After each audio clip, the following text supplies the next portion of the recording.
Okay. Hello, everyone. Good evening. Yeah. So, I want everyone to please switch off your video, and as you join the class, kindly mute yourself. Kindly mute yourself because what I'm telling you to switch off your video is for you to have good reception because of the network. Um, Thanks for finding time to join this class. You are highly welcome, everyone. So let's just wait till it's 8. I think for those that have joined the class, uh, you can just introduce yourself. I'll start from Adiola Abiola James. So, good evening. Okay,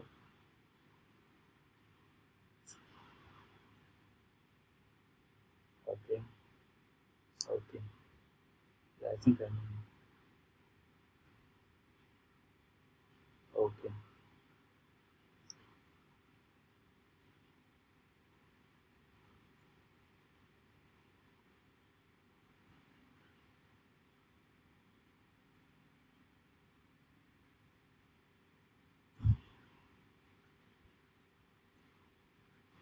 okay,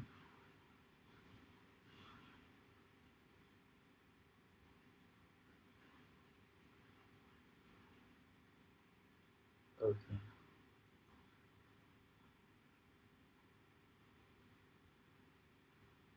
okay. That's it. That's great. Okay, thank you very much. So please, everyone, kindly mute yourself as you join this group. I think Samuel, please, you can also drop this on the Telegram group. For anyone joining the group, you should kindly mute your audio so I can have no disturbance in the process of the class.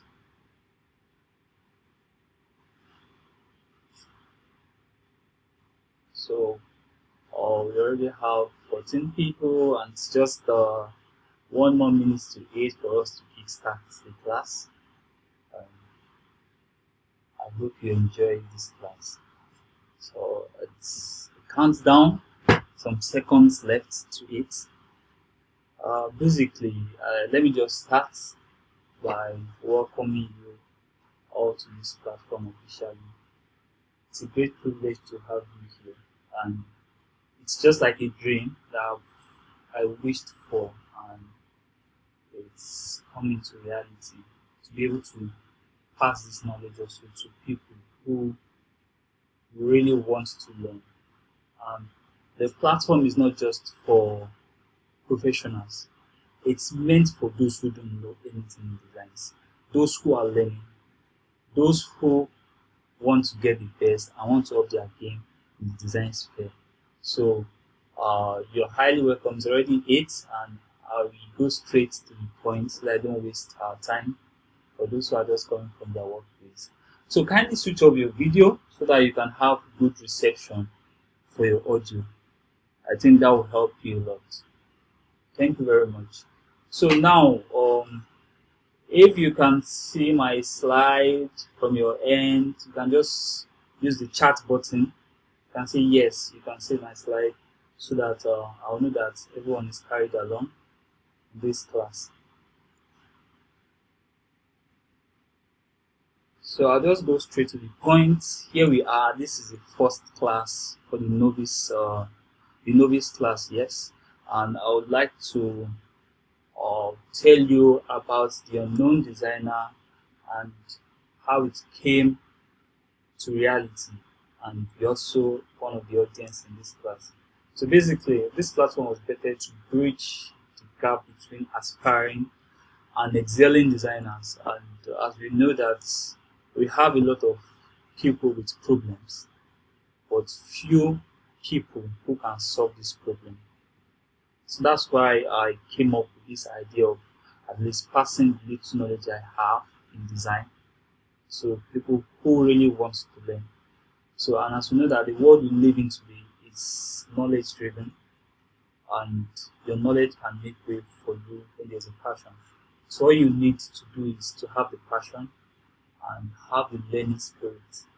When you have a winning heart, you have a learning spirit. It's a good thing for you, because it's the journey is not going to be smooth all through. It's not going to be smooth all through. That's why I said you must have a learning spirit. You also have to be patient too, because it's design. A lot of things comes in. You hit the rock in the process of you trying to get something, the process of you trying to master the application you're using to you hit the rock.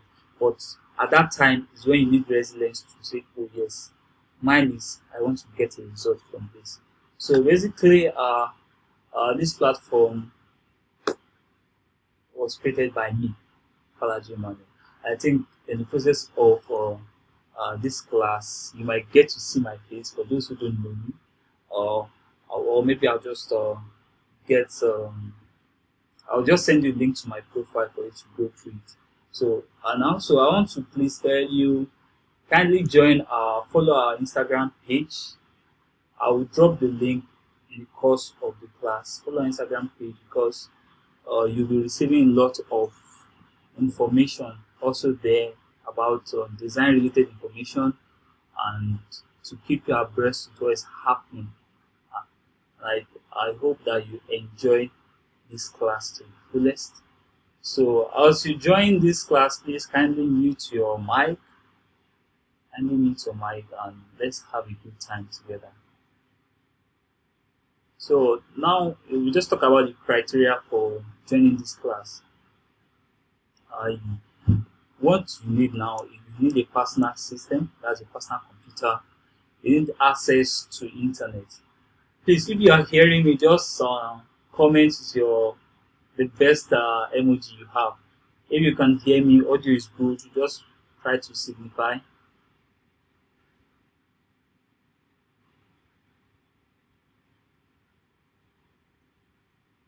So, criteria you need, oh, that's good. Afisa Bello, Jonathan, okay, that's nice. Adiola, that's nice. Okay, that's good. So, we are good to go. So, the criteria for the class, you need a personal computer, access to the internet, a sketch pad. That's, you have a pen, you have a paper to sketch your ideas when you drop in. So, with that, you are good to go. And also, like I said the other time, that a learning spirit is very, very important. Learning spirit is very, very important. And with that, we're good to go. So we kickstart the class here, and today we'll be talking, the class is going to be short, and we're not having practical. So it's just for you to know that I'm starting from the barest minimum, where you think of, like, you're going to school, you're having your lectures, and the teacher is telling you what is water and all these things. So that's where we're starting from. That from there we build up, you have the basic knowledge for you to scale through in the design industry. So we kickstart here, and we talk about design. What is design? Basically, if I'm to ask everyone, I'm sure it's something you know, for those who know what design is. And for those who don't know, this is just for you to have a common understanding of what design is all about. So design is a process of envisioning, planning, the creation of objects, interactive systems, buildings. We have different designers. We have designers who do normal graphics designs. We have those who are into engineering designs. We have interior decorators and designers. So for your design to be friendly, it has to be user-centered. That is, users are the heart of design thinking approach. When a client comes to you and talks about, I have a problem, I want you to solve this problem. As a designer, you are not solving your problem. You are solving the client's problem. So that's why it has to be user-centered. And it's all about creating solution, as you know. Design is all about creating the solution. And design is quite wide, like I said. It is very, very wide. So you can pick a niche and get specialized in that. And for graphics design, as it is too, it's a very, very, very wide platform that gives you or a lot of space to pick what you're good at, and at the end of the day, you become a master in that field. We talk about what is graphics design. So, from what I have here on the slide, graphics design is the art or profession of visual communication. So, one thing that makes graphics design is that you have images, you have words, and you have ideas. What powers your idea, the image selection and the words is the idea. With a good idea, you can have a good design. The idea is what brings designs to life. It can just be, or maybe you're commuting in your streets and you saw something you like and it stick to your brain, and that day you have a design to do, and in the process of you thinking, you have a flashback. Maybe it was an image you saw, or a caption on the streets you saw. With that, you bring it together and you have a good design. And also, it's all about conveying information to your audience. And with that, when information is conveyed to the audience won't fight back. There's something I want you to know, that a good design won't have issues. When I mean won't have issues is that people will say, yeah, this is a good design, I appreciate this design, they comment it. But when you see a bad design, your eyes will tell you this is bad. It won't sit well with you as a person. So that's how design is. Bad design gets easily noticed than good design. And that's something that is very funny. I'm sure to you might know, it should be the good design that gets noticed. The bad design turns people off. It turns people off, but a good design keeps people together, and they are in sync with you. They are getting the idea, the designer or the message the designer is trying to convey to the audience. So now we'll talk about the fundamentals of design. That's the design fundamentals. What you need to know before you dabble into anything called design. What you need to know, and this is very, very important. As a driver, before you drive, you need to know some things. If it's a manual gear car, you need to know how to change your gear, you need to know your clutches, you need to know some things, basic things before you can drive.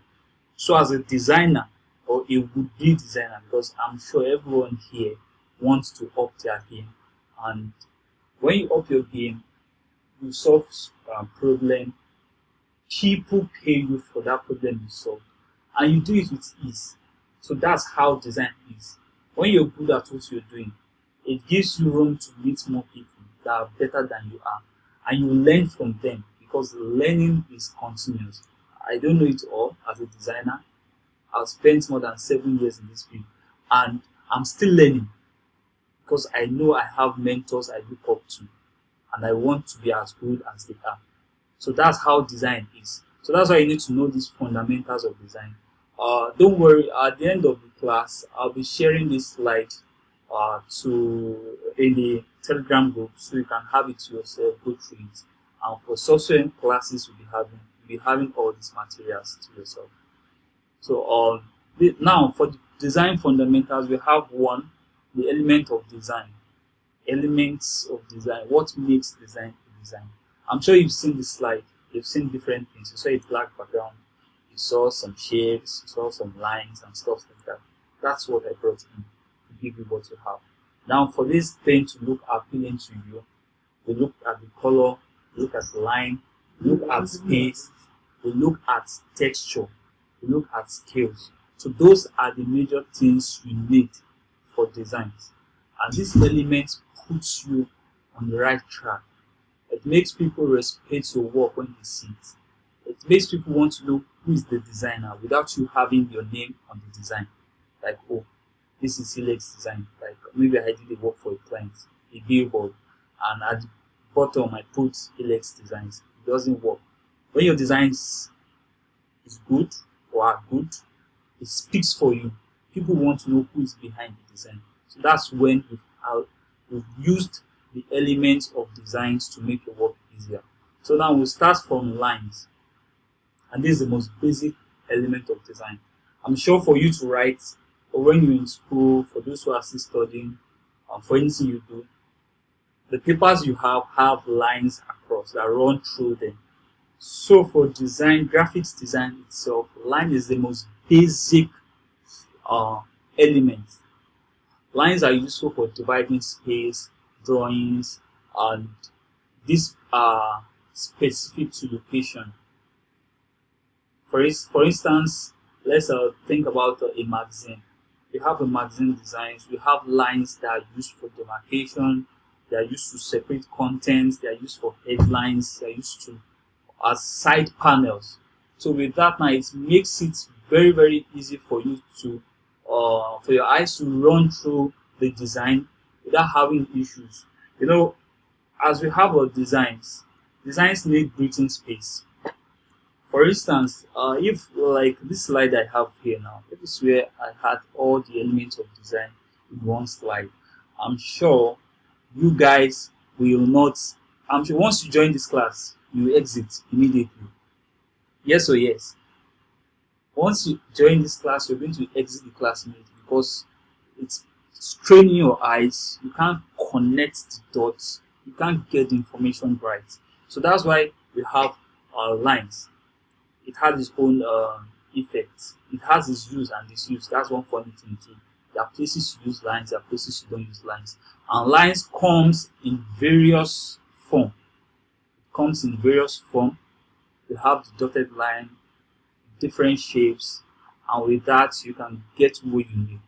And I'm sure in the process of we running this class, we're having sessions like online sessions where we do the design itself, basic designs, and you see the results. So talk about colors. This is very powerful. A bad color leads to bad design.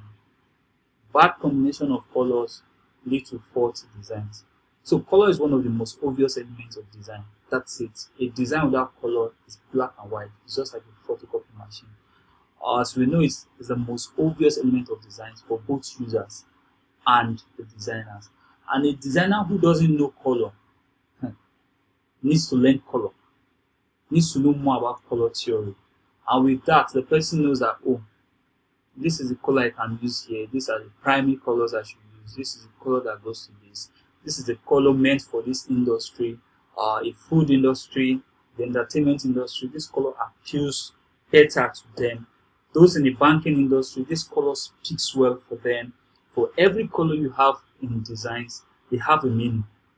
So if as an upcoming designer or someone who loves designs and appreciates good designs, one thing I appreciate you to do, or I want you to do, is that try to learn more about colors, because colors create moods.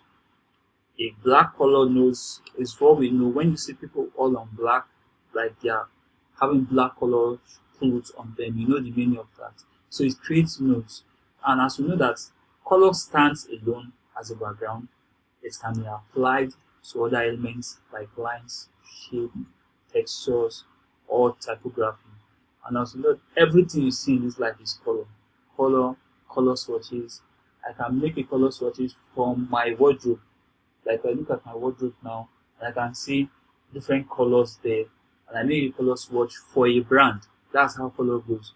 So a good person who knows, a good designer or a good would-be designer who is on this platform, who knows more about color, such person's problem is halfway solved. Such person's problem is halfway solved. So as we have a color, we have shapes too. One of the elements of design. We have shapes, and as we know that shapes could either be geometry or organic. They are defined by boundaries such as lines, colors, and they are often used to emphasize portions of design. One good thing about design is that they are intertwined. Now, for you to have a good design, you need to use these elements, which is the shape. You need to use base, which is the line. You need to use color to make clear and distinct demarcation. And with that, you see that your design comes to life. We can have look at these things we have here, talking about the geometric shapes, organic shapes. What makes a shape organic? What makes a shape geometric? A shape with defined edge, defined edges are called geometric shapes. Shapes with defined edges are called geometric shapes. Please, I hope you can see my slide. Someone is trying to present. Yeah, the live session is going to be recorded. You get it too for the person asking. Live session is recorded. So back to a discussion here. So we have geometric shapes, we have organic shapes. So the geometric shapes have defined edges. That's one thing I want you to know. Like, let me take this now. This is an example of a geometric shape. This is just a card, a business card. But if you look at it, you can see it's defined all around. It's defined. So that's what makes this a geometric shape. So we also know that we have the organic shape, which is free form. Anything rough edges, not defined. You can't say this is a square. You can't say this is a rectangle. You can't say this is circle. We just know it's a shape. That's an organic shape. So we have our scales. For scales, these are the relative size of different objects of an object to a common standard. So let's have an example. Let's just go straight to what we have here. The different shapes we have here. You see that circle. The circle here, the first one to the right hand side of your screen, shows the bigger circle.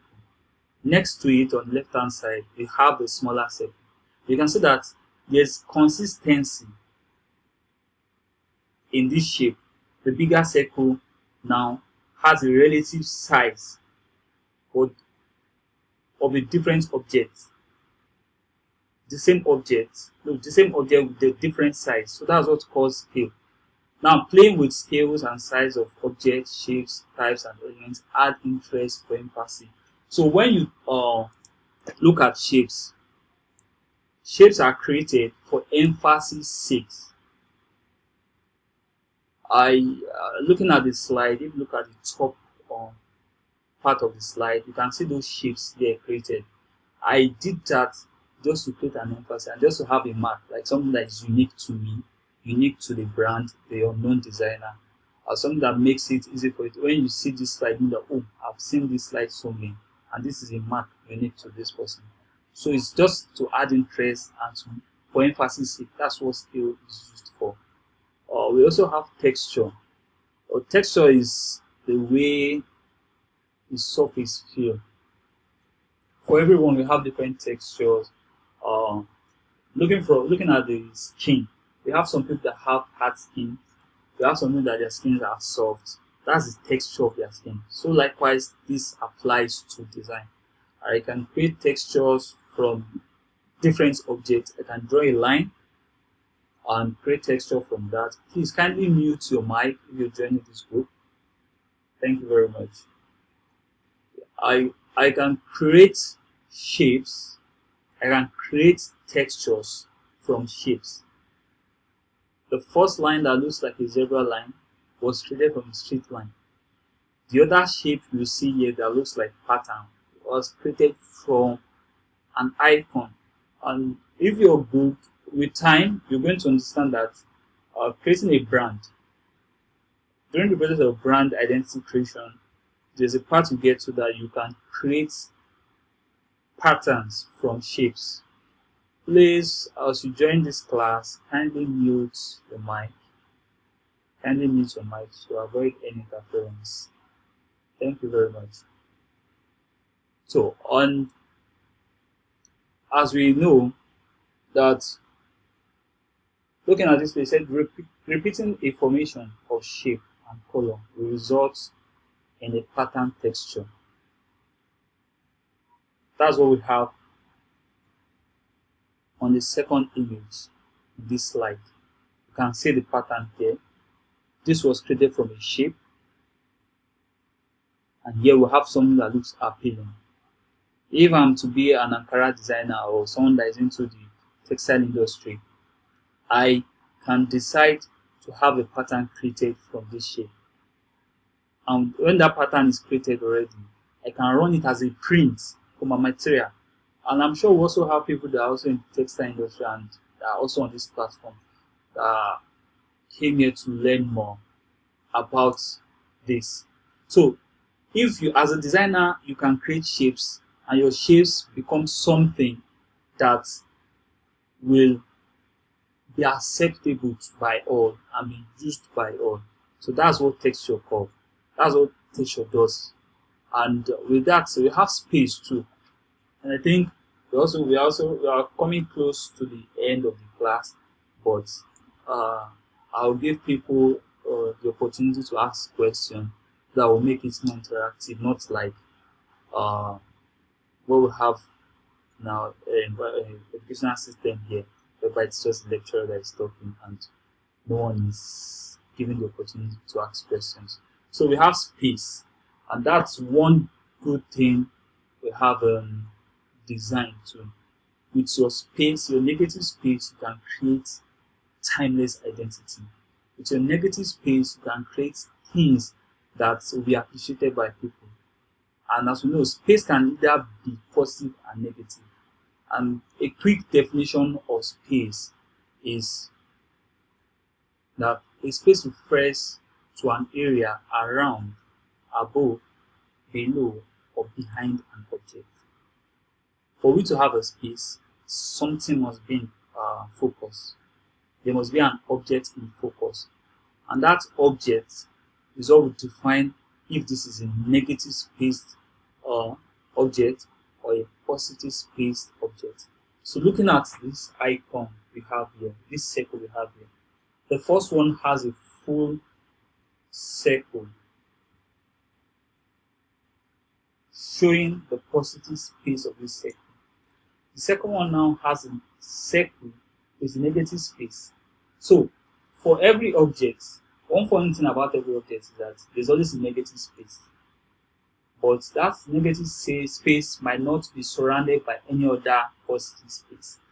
If you look at the first object, it has a negative space, but it's not visible because what is in focus is the positive space, which is the circle itself. So for negative space now, we see that we have another circle in it, which has taken out a portion of the positive space. So in between it, we have a negative space. Around it, you have a negative space. And with that, you see that space can either be positive or negative. And I think okay, someone just asked the question. He said, can there be a combination of both types of space in a design? Exactly, you can have that.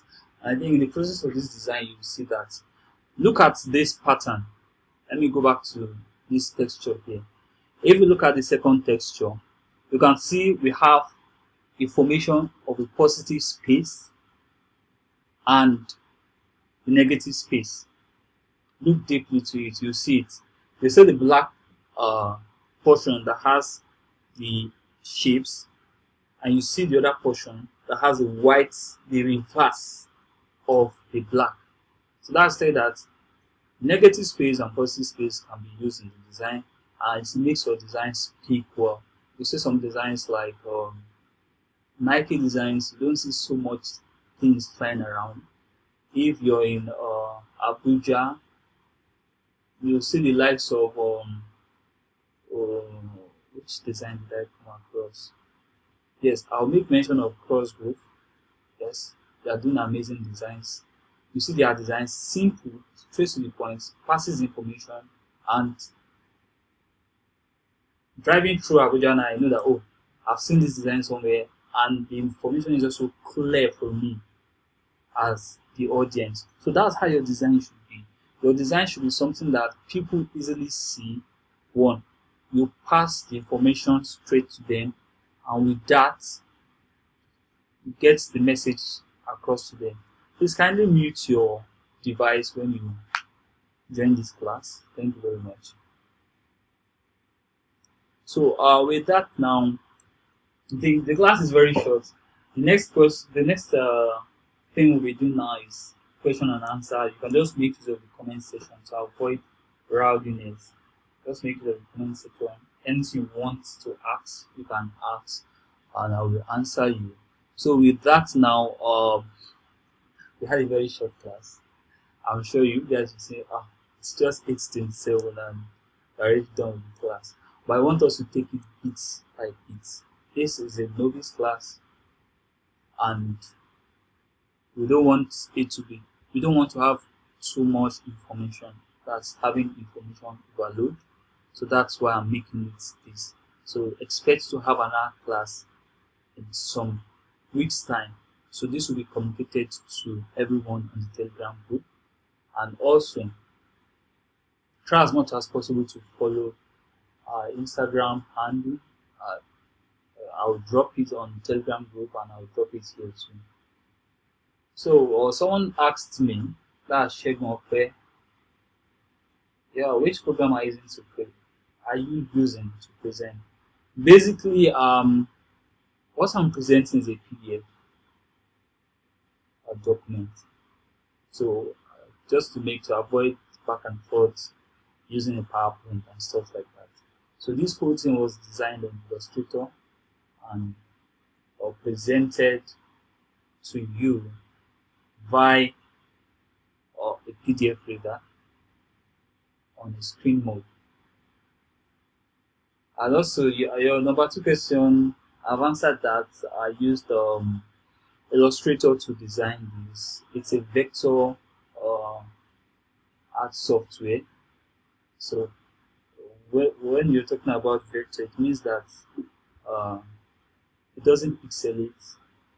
This is what we use for logo designs. Used for those who are into cartoon drawings, like you have all these animated things going around on UI platforms. This is what is used for that. So for definitely, Joshua, the slide we sent to the Telegram group. So for Jonathan, about sketching ideas, does it apply to designing poster and flyers? No, it actually applies to them. It depends on how good you are at conceptualizing your ideas. For someone like me, sometimes I sketch. When I mean sketch, it doesn't mean that I have to draw the person's head. I have a direction that, when I pick this paper, I think, let me just show myself so that you understand what I'm saying. Um, um, um, I mean,